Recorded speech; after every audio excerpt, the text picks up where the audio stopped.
What's up, guys? I'm the Sports Judge. Welcome to my channel. Thank you for supporting the channel. Wow, what a series. The Celtics tried to do something that had never been done before.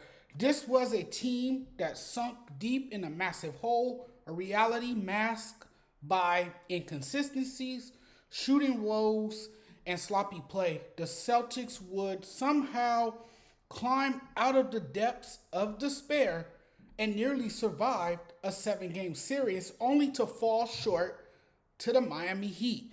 In a weird kind of series, the Heat couldn't shut the door on the Celtics, who came roaring back in hopes to pull off the unthinkable.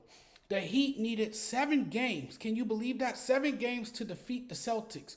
You guys all heard me say that this series was over as soon as the Heat gave the Celtics life. I said Miami was in a world of trouble. I gave Boston the edge in game 7. I was wrong about Boston. It is one of the most talented but inconsistent teams I've ever seen. It was hard to figure them out because they were so up and down.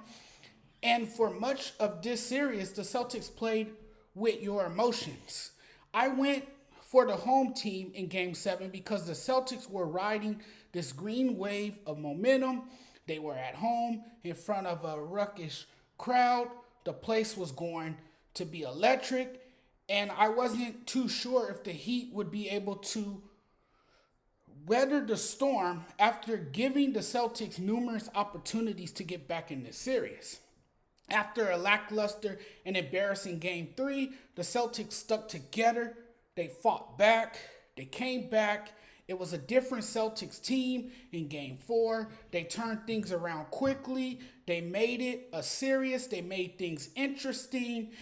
In a playoff series where everybody wondered whether the Celtics would etch their name into the history books as the first NBA team to pull off its own 3-0 comeback.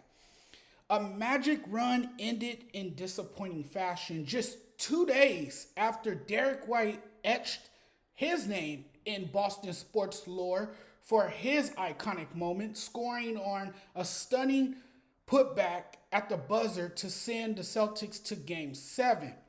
Playing with their backs against the wall, something they've done quite often this season, the Celtics choked in their biggest game of the year, once again producing a serious low in points and very few answers on defense. They were just too inconsistent. The energy wasn't there. This was a big game, and they didn't play with that same sense of urgency. This has been the story about with the Celtics, right? There was no real effort. This was an elimination game, and the Celtics didn't treat it that way.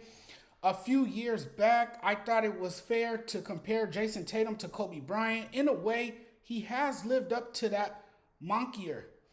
This is a guy in game 7s averaging 28.8 points, 48% shooting from the field, 50% from 3-point range. He is your best player.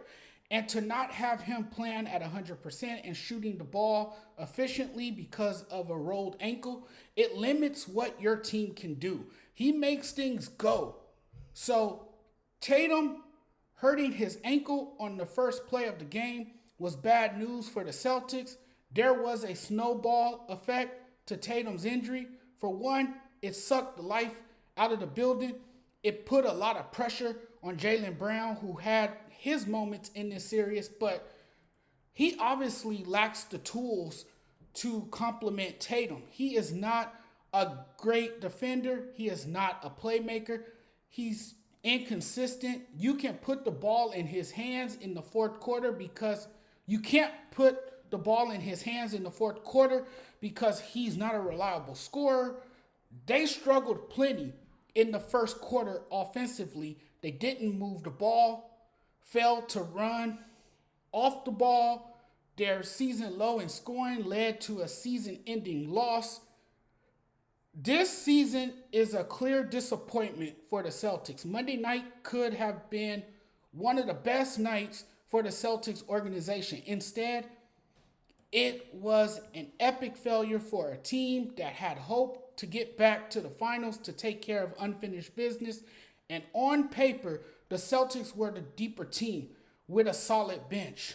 They were the more talented team, but the Heat, as they showed us before, is built for the postseason. Bottom line, led by Jimmy Butler, and then Caleb Martin never stopped delivering for the Heat in Game 7. Title number 18 has been put on hold until next season. This team was undisciplined, not fundamentally sound, as Joe Mazzulla's inexperience was on full display all season. It will be interesting to see if the Celtics give him another year. I'm not saying gut the roster, but retool a bit. There need to be changes made in order to get back to the finals.